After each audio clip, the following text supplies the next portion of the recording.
Hello, good evening and welcome. Good morning. As we're recording this on a sunny afternoon. Yeah! And we are recording this as the part 2 of entrepreneurship is a disease. And the part 2 of this episode is actually quite frank and brutal, and it is either you are an entrepreneur or you are not an entrepreneur, and there is no way out of that, meaning there's no problem in understanding if you are or you are not, but in fact you must understand that these two are two very different things. Meaning, if you ever encounter yourself in an employee environment and you are an entrepreneur, you would feel a bit drained. And if you are not an entrepreneur, but you're actually finding yourself in an entrepreneurial pattern, you then will find yourself basically living in a lie. And so all of this talk around how you should find basically employees that think as entrepreneurs in startups and maybe in companies is failed and flawed, but just at one tiny point. Because in fact, those are your unicorns. But one time, mom was asking to a guy and was asking this person, do you know any real good salespeople? And the guy goes like, no, because all of the good salespeople are actually already taken because they are entrepreneurs. So this is one way to see the question, but the other way to actually see the question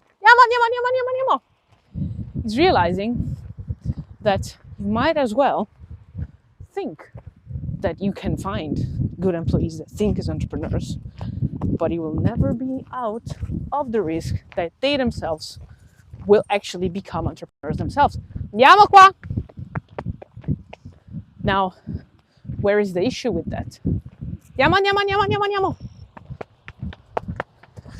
Well, just knowing that you shall invest in talent that potentially is gonna blow you out, but at the same token, is it better or is it worse than investing in some talent that actually doesn't have the drive at all?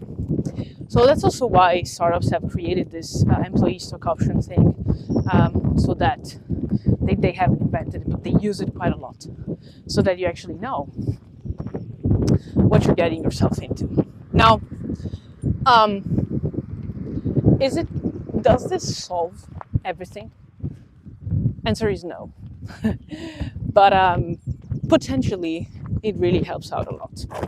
Now, where it's impossible basically to solve it is when some co-founder, and this happens way many more times than you actually think, is when some co-founder realizes they are basically not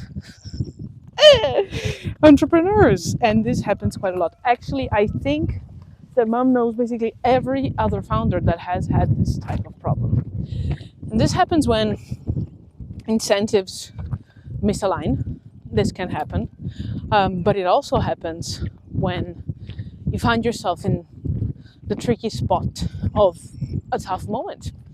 And an entrepreneur finds solutions. Somebody who is not an entrepreneur usually actually causes problems. So this is actually, everyday life. And this is also why people tell you, oh, don't do partnerships, don't found co-founders, do it all yourself, when in fact nothing is good is actually just done all by yourself usually. So this is not to razz anybody that picks the solo route. It's very hard to think that you have all the skills needed to actually build something meaningful.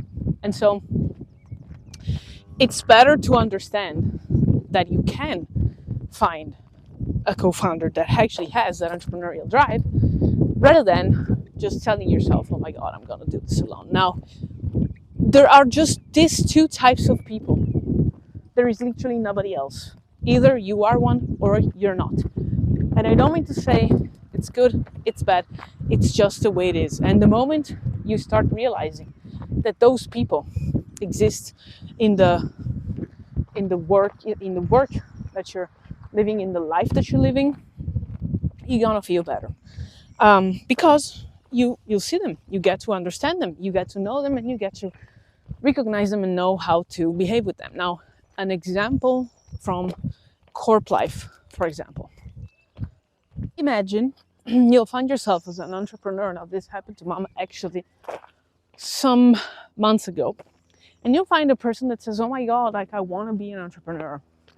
And the more you tease them, the more you try to find what they really are capable of, their skill set, their knowledge, whatever, the more you'll realize that these people literally have no freaking idea of what being an entrepreneur looks like, and what it entails in life.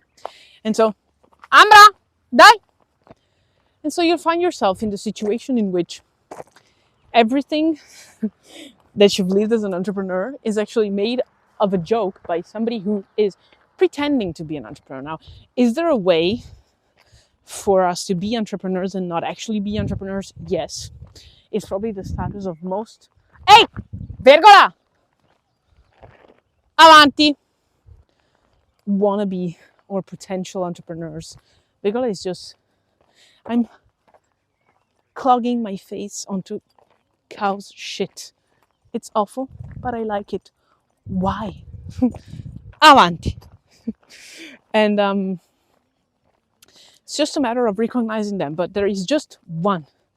There is no aspiring entrepreneur.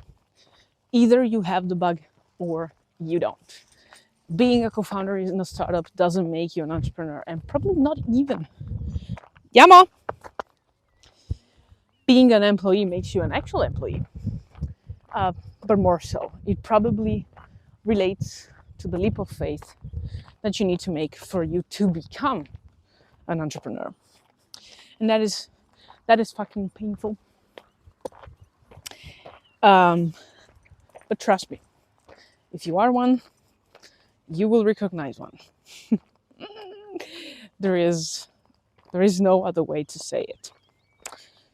And this is probably all for the topic of today.